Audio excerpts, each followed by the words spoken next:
Good day, this is Nation's Voice Tower, your most preferred YouTube channel. How have we been? My name is Angelo, your anchor. Now I have some videos that have touched down on our table and we would love to share with you as time goes on. Now, Pa Edwin Clark, an elder statesman and also an Ijaw leader, has spoken about the alleged occurrences in the Niger Delta region of the country. Okay, in a press conference, Pa Edwin Clark did not just stop there, but he spoke about the uh, young boys who were involved or who are involved in the um, alleged oil theft in the Niger Delta and how they might revolt if not have properly taken care of due to the marginalization from the government and the incessant arrests that have been made over people who have been engaged in oil vandalism and so on. So I will leave you with Pa Edwin Clark so he will talk more and then you will understand what he has been saying or what he said during this press conference on the youths of the South and then their alleged indulgence or their alleged participation in the purported oil vandalism that has taken place in the South. Stay tuned and watch. The boys who were fighting for their rights, who were fighting against oppression, and so on. And today, what has happened? Certain people are jealous of what is being done, what amount is being paid to them, that government money is being wasted, realizing that what these boys are earning generated from their home. If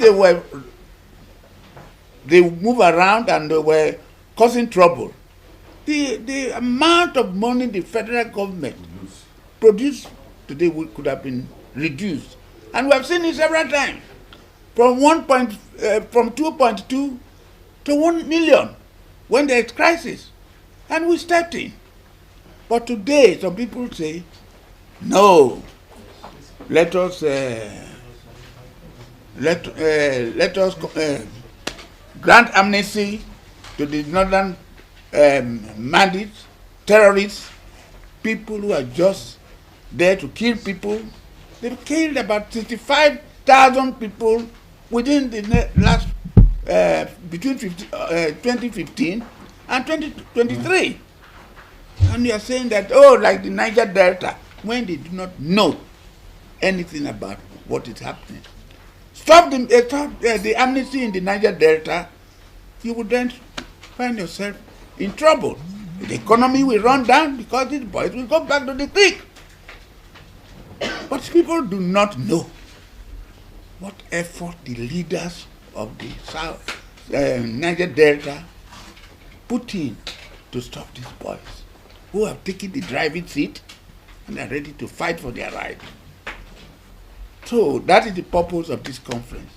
And I understand, I heard from the papers that the chief of army staff, what is it, General Labaja, is it? Said that there was no need for amnesty program anywhere in the country because whatever you pay to them, they use it to go and buy new arms.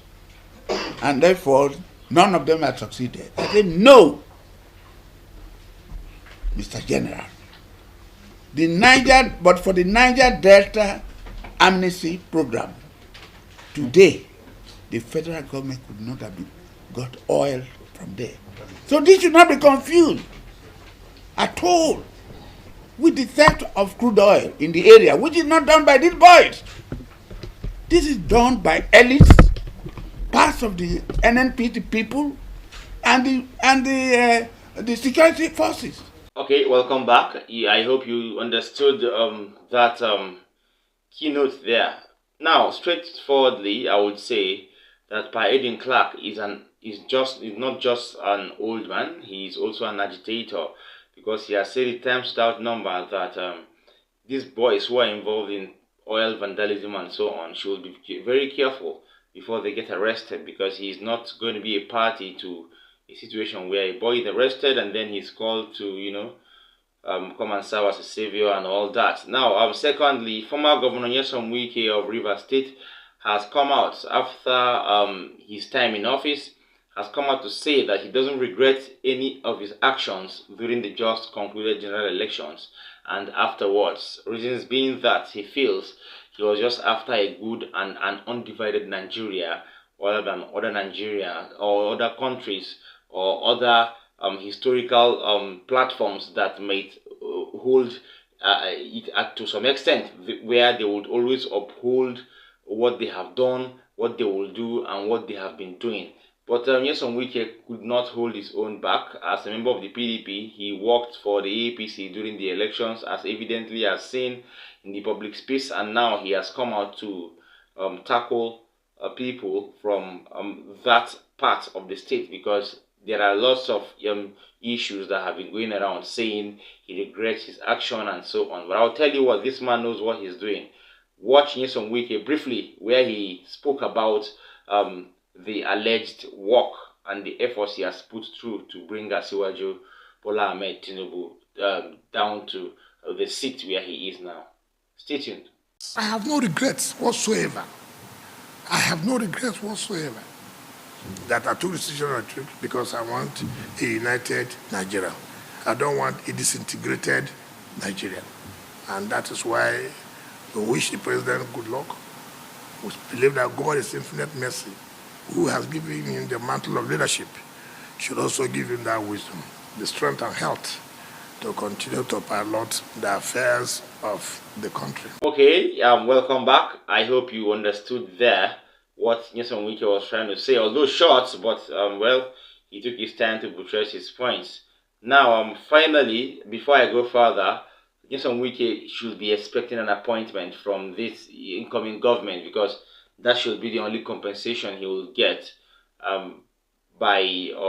as a result of what he has done, turning his back on his party and so on. Now, finally, before I go further, I would urge our viewers, both old and new, like our videos, share them, drop a comment for us in the comment section. If you feel you want to suggest, or you feel different from anything we're doing here, then tap the subscribe button. Don't also forget to tap the notification bell, so you're going to be the first with first-hand information anytime we drop new content.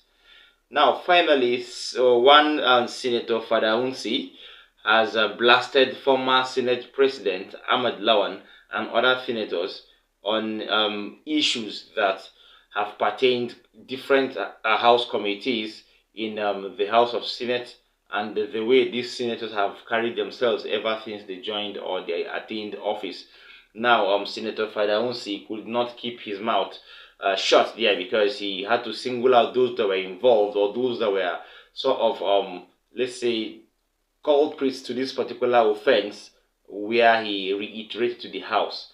Now, the truth is, Senator Fada Unsi is not happy with the likes of Ahmed Lawan and so on. So I would allow you to watch this video where Senator Fada Unsi blasted his former or his fellow senators. Support the motion of covering this excessiveness of these officers. Automatically, I'm very happy today that what we were fighting for then is now, and what was being prevented from coming to the floor of the House of the Senate is now in the open. Mr. President, in the last 7 years, the custom has been very militarized, highly. The authority was military. Automatically, you know that custom is a civil organization to collect and to prevent, to collect revenue and to prevent smuggling. At times, you prevent smuggling by persuasion, not by wielding guns. The last 7 years, under retired leader, a brigadier general, serving brigadier general, was brought in to be posting custom officers vis-a-vis with military officers to go and prevent so-called smuggling. And when we rose against it in the committee, we were not allowed to do the real job then from this Senate. Today, I'm very happy that the former Senate President is complaining, because it has come to his mouth the same Ali that they were protecting is now haunting them. Automatically, why must you tolerate a military incursion in the custom? Custom to collect revenue and to prevent smuggling. It doesn't need to kill anybody because of rice. It doesn't need to kill anybody because of tokumbo. But when he kills today and nobody sanctioned him because he has somebody there, he didn't respect anybody here as at that time.